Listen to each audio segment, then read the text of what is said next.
அரசு சேவையில் காணப்படும் அத்தியாவசிய பதவி வெற்றிடங்களை நிரப்புதல். அரசியல்வாதிகளின் ஆதரவாளர்களை அரசு துறையில் பணிக்கமர்த்தும் கடந்த கால நடைமுறையை நாம் ஒழித்துள்ளோம். எந்த ஒருவரையும் அரசியல் ஆதரவாளர்கள் என்ற ரீதியில் பணியமர்த்தப்படுவது இல்லை.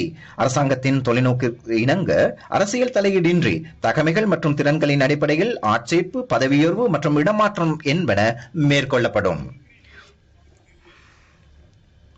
COVID-19 நோய் தொற்று, பொருளாதார வீழ்ச்சி மற்றும் அரசியல் உறுதியின்மை மூலம் தோற்றுவிக்கப்பட்ட சவால்கள் காரணமாக மக்களின் எதிர்பார்ப்புகளை நிறைவேற்றுவதில் அரசு துறை சிரமப்படுகின்றது.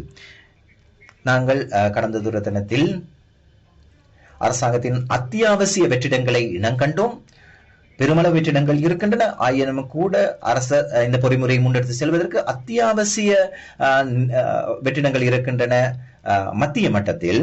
ஆகவே இந்த அத்தியாவசிய வெற்றிடங்களை நிவர்த்தி செய்வதற்கு 30,000 பேரை ஆட்சேர்ப்பு செய்வதற்கான திட்டம் இருக்கின்றது. அதற்கேற்ப 2020 ஆண்டில் 10,000 மில்லியனை ஒதுக்கீடு செய்வதற்கு நாங்கள் எதிர்பார்க்கின்றோம். அது வேலையில்லா பட்டதாரிகளுக்கும் முற்றுமுழுதாக அவர்களை ஒரே தொகையாக எடுக்கின்றதான திட்டம் இல்லை. பதவியும் இல்லை, ஒன்றுமில்லை, மேசையும் இல்லை, நாற்காலியும் இல்லை. அவர்கள் ஆட்சேர்ப்பு செய்து இந்த முறையை நாங்கள் மாற்றி அமைத்திருக்கின்றோம். அத்தியாவசிய வெற்றிடங்கள் இனம் காணப்பட்டிருக்கின்றன. ஆட்சேர்ப்பு நடைமுறைக்கு இணைவாக 30,000 பேரையும் ஆட்சேர்ப்பு செய்வதற்கு நடவடிக்கை மேற்கொள்வோம். அதற்கு 10,000 மில்லியன் ரூபாய் ஒதுக்கி இருக்கின்றோம். பொதுத்துறை சம்பள அதிகரிப்பு, அரசு ஊழியருக்கான சம்பள அதிகரிப்பு. கடைசி சம்பள மேலாய்வு மேற்கொள்ளப்பட்டு சுமார் 1 தசாப்தம் முடிவடைந்துள்ளபடியால் இது தொடர்பான சகல காரணிகளை முழுமையான முறையில் தீர்க்கமாக ஆராய்ந்து சம்பள கட்டமைப்பை திருத்தி வைப்பதற்கு உரிய காலம் உதயமாகியிருக்கின்றது.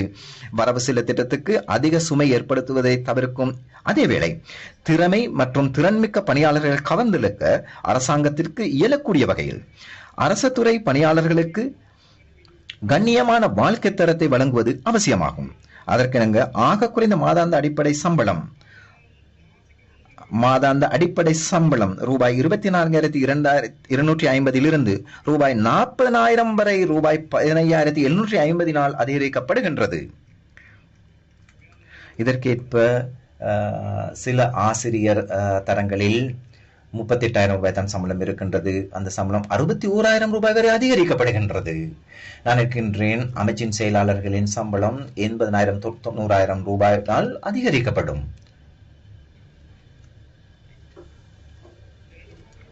தற்போது இடைக்கால கொடுப்பனவு மற்றும் விசேட கொடுப்பனவு அடிப்படை சம்பளத்தில் உள்ளடக்கப்படுவதால் தேறிய சம்பளத்தின் ஆக குறைந்த நிகர அதிகரிப்பு ரூபாய் 8,250 ஆகும். இது அரசு துறையில் ஏற்றுக்கொள்ளத்தக்க ஒரு சம்பள உயர்வை வழங்கும் என நான் நம்புகின்றேன். முன்மொழியப்பட்ட ரூபாய் 15,750 மாதாந்த அடிப்படை சம்பள அதிகரிப்பானது அதே அடிப்படையில் நீதிச்சேவை, அரசு கூட்டுத்தாபனங்கள், நீதிச்சபைகள், பல்கலைக்கழக ஊழியர்கள் மற்றும் முப்படை அதிகாரிகள் ஆகியோருக்கும் ஏற்பட்டதாகும். ரூபாய் 15,750 ரூபாய் ஆக குறைந்த மாதாந்த அடிப்படை சம்பள அதிகரிப்புக்கு மேலதிகமாக வருடாந்த சம்பள அதிகரிப்பின் பதுமையானது 80% அதிகரிப்பதற்கு முன்மொழியப்பட்டுள்ளது. இதன் விளைவாக ஆக குறைந்த வருடாந்த சம்பள அதிகரிப்பு ரூபாய் 250 இருந்து ரூபாய் 450 வரை அதிகரிக்கும். 500 ரூபாய் சம்பள ஏற்றம் 900 ரூபாய் வரை அதிகரிக்கும். அரசு துறையில் அனைத்து ஊழியர்களின் சம்பள அதிகரிப்பும் அதற்கு ஏற்ப உயர்த்தப்படும். இச்சம்பள அதிகரிப்பின் மொத்த மதிப்பிடப்படும் செலவினம் ரூபாய் 325 பில்லியன் ஆகும். தற்போதைய அரசியல் வரையறைகளை கருத்தில் கொண்டு இச்சம்பள அதிகரிப்பானது கட்டமாக நடைமுறைப்படுத்தப்படும். மொத்த தேறிய சம்பள அதிகரிப்பில் ரூபாய் 5,000 மற்றும் மீதி தொகையில் 30% 2020 ஏப்ரல் மாதத்திலிருந்தும் வழங்கப்படும். எஞ்சியுள்ள 70% சமமான இரு பகுதிகளாக முறை 2020 சனவரி மற்றும் 2027 சனவரியில் வழங்கப்படும். இச்சம்பளம் அதிகரிப்புக்காக 2020-2025 ரூபாய் 110 பில்லியன் ஒதுக்கீடு செய்ய முன்மொழியப்பட்டுள்ளது.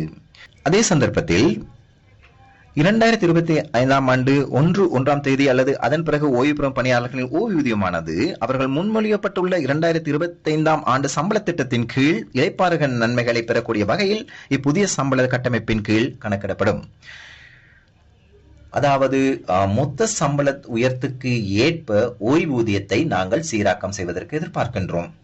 இது 2015-20 ஆண்டுகளில் ஏற்பட்டதான ஒரு குளறுபடி, அநீதி ஏற்பட்டிருக்கின்றது, நாங்கள் ஏற்றுக்கொள்கின்றோம். இன்று ஒருவர் ஓய்வு பெறுவதாயின் 40,000 ரூபாய் சம்பள உயர்வு 3 கட்டத்தில் கிடைக்கும். ஆனால் ஓய்வூதியம் 40,000 ரூபாய்க்கு ஏற்ற வகையில் இன்றே நாங்கள் மாற்றி அமைப்போம். அரசு ஊழியர்களின் ஆக குறைந்த அடிப்படை சம்பளத்தின் அதிகரிப்பினை கருத்தில் கொண்டு அரசு ஊழியர்கள் இடர்கடன் எல்லையானது தற்போதுள்ள ரூபாய் 2,50,000 4 லட்சம் ரூபாய் வரை அதிகரிக்கப்படும். சம்பள அதிகரிப்பின் மேலதிக விவரங்கள் தொழில்நுட்ப குறிப்புகளில் பின் இணைப்பில் தரப்பட்டிருக்கின்றது. ஒவ்வொருவருக்கும் இவ்வாறாக சம்பளம் உயர்வடைகின்றது என்பதை தெளிவாக பார்க்க முடியும். தனியார் துறை சம்பள அதிகரிப்பு. தொழில் வழங்குனர் சங்கங்கள் தனியார் துறை தொழிலாளர்களின் தேசிய ஆக குறைந்த சம்பளத்தை 2025 ஏப்ரலில் ரூபாய் 27,000 ஆகவும் 2026 ரூபாய் 30,000 அதிகரிக்க ஏற்கனவே இணக்கம் காணப்பட்டிருக்கின்றன என்று நான் குறிப்பிட விரும்புகின்றேன். தனியார் துறையில் 27,000 ரூபாய் சம்பளம் அது ஏப்ரல் மாதத்திலிருந்து 27,000 உயர்வடையும். ஜனவரி மாதத்திலிருந்து 30,000 வரை உயர்த்தப்படும். பெருந்தோட்ட தொழிலாளர்கள் சம்பள மீளாய்வு. இந்த பிரச்சனையை உருவாகி இருக்கின்றது. நாங்கள் நிலைப்பாட்டில் இருக்கின்றோம். பிரதானமாக தேயிலை, ரப்பர், தெங்கு பெருந்தோட்டத் துறையில் ஏறக்குறைய 1.5 மில்லியன் தொழிலாளர்கள் ஈடுபட்டிருக்கின்றார்கள். அவர்களது வாழ்க்கை தரமானது மேலும் மேம்படுத்தப்பட வேண்டும் என்பது அரசாங்கத்தின் நோக்கமாக இருக்கின்றது. பெருந்தோட்டத் துறையினை நோக்காக கொண்ட அபிவிருத்தி நீட்சி திட்டங்களுக்கு மேலதிகமாக அவர்களது நாளாந்த வேதனத்தை 1,700 ரூபாவை அதிகரிப்பதற்கு அரசாங்கம் உறுதியளிக்கின்றது. இப்பொழுதும் 1,350 ரூபாய் வரை உயர்த்தப்பட்டிருக்கின்றது. இப்பொழுது நாங்கள் பார்ப்போம், அதை நாங்கள் செய்வோம். இது போன்ற செய்திகளை தெரிந்து கொள்ள சமூகம் நியூஸ் சேனலை சப்ஸ்கிரைப் செய்து அருகில் உள்ள பெல் பட்டனை கிளிக் செய்யுங்கள். மேலும் இது போன்ற செய்திகளை உடனுக்குடன் தெரிந்து கொள்ள சமூகமீடியா.com என்ற இணையதளத்தின் வாயிலாகவும் எங்களுடன் இணைந்திருங்கள்.